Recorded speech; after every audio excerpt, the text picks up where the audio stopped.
আসসালামু আলাইকুম প্রিয় দর্শক, এই যে দেখছেন প্রোফাইল পাল্লা। ঠিক আছে, স্টিলের প্রোফাইল পাল্লা। এই সাইডে এইগুলো, এই যে দেখছেন এগুলো কাঁচ ঢুকবে। ঠিক আছে, প্লাস্টিকের একটা কভার ঢুকবে, তারপর এগুলো কাঁচ ঢুকবে। এই যে দেখছেন,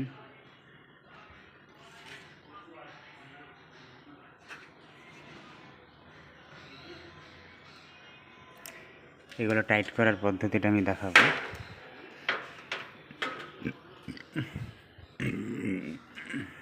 এই যে এখান থেকে কন আছে, এখান থেকে কন, এটা এক্সট্রা আছে।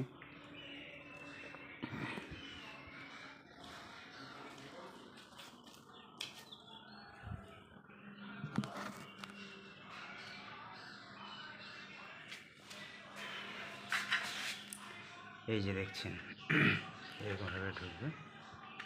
ঠিক আছে, এই যে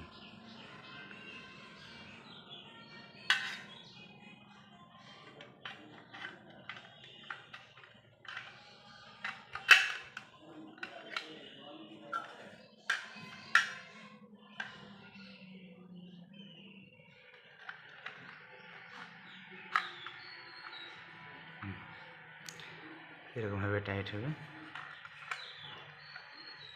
স্ক্রুপটা যে এখানে এই যে ফুটো করেছি, এই যে ফুটোটা যে এখানে করতে হবে, এটা বুঝবো কীভাবে? সেটার জন্য হবে এই যে এরকম করে একটা ক্যান্ডা বানিয়ে নিতে হবে। ঠিক আছে, দেখুন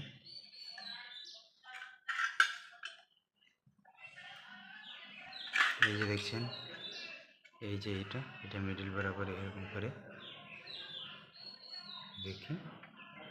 ঠিক আছে, এটা এরকম ক্যান্ডা এরকম বানিয়ে নিতে হবে। এই যেমন বানিয়ে নিয়েছি এটার মতো।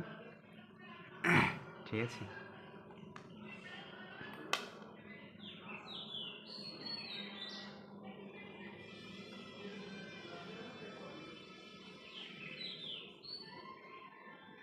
এরকম করে একটা বানিয়ে নিতে হবে। এই যে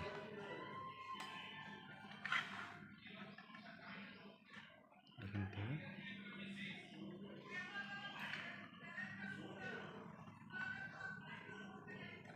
এরকম করে ধরে এখানে দাগ মেরে ফুটো করে নিতে হবে। এইটাই এদিকে, এই যে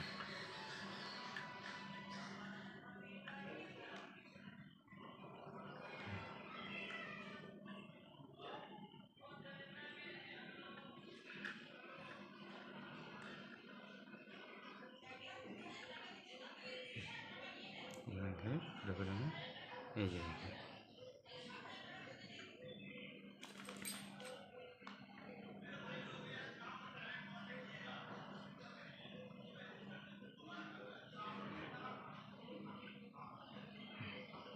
এই যে এটা মার্কিং করে নেওয়া হয়েছে।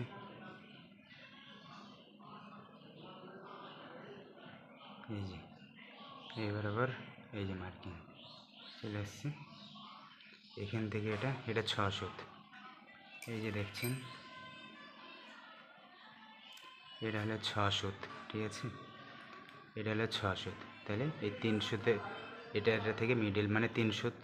ঠিক আছে, মিডিলটা হবে 3 সুত। এই মিডিল বরাবর এটা থেকে এটা 6 সুত করে নিয়ে 3 সুতে সেন্টার করে এটা এভাবে মাপ দিয়ে এভাবে ধরতে হবে। ঠিক আছে, এই কোণটা এরকম হাফ রাখতে হবে এবং দাগের এই সাইডে রাখতে হবে। এই যে দাগ এবার উপর রেখে তখন একটা মার্কিং করে নিতে হবে, বাদ বাকি এটা থেকে ক্যান্ডা বানিয়ে নিতে হবে। ঠিক আছে,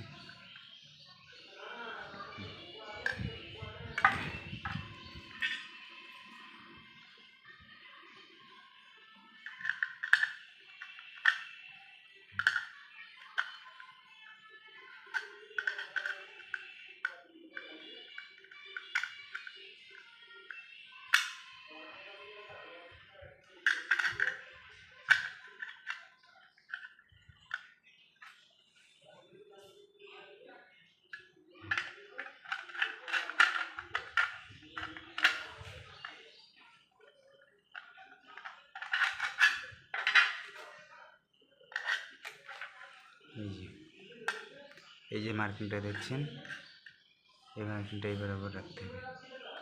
এই যে দেখেন এই বরাবর রাখলাম, ঠিক আছে, এই লেভেল করে দিলাম, এই বরাবর রাখলাম। এই দাগটা স্ট্রেট টানা আছে, মানে আমি এই দাগটা পেয়ে গেলাম, এটা পেয়ে গেলাম এখানে। এবার এখান থেকে এটা হলো 6 সুত, আমাকে 3 সুত মিডিল করতে হবে, প্লাস এটা দেখে নিতে হবে এই কোণটা থেকে, এই যে কোণটা আছে,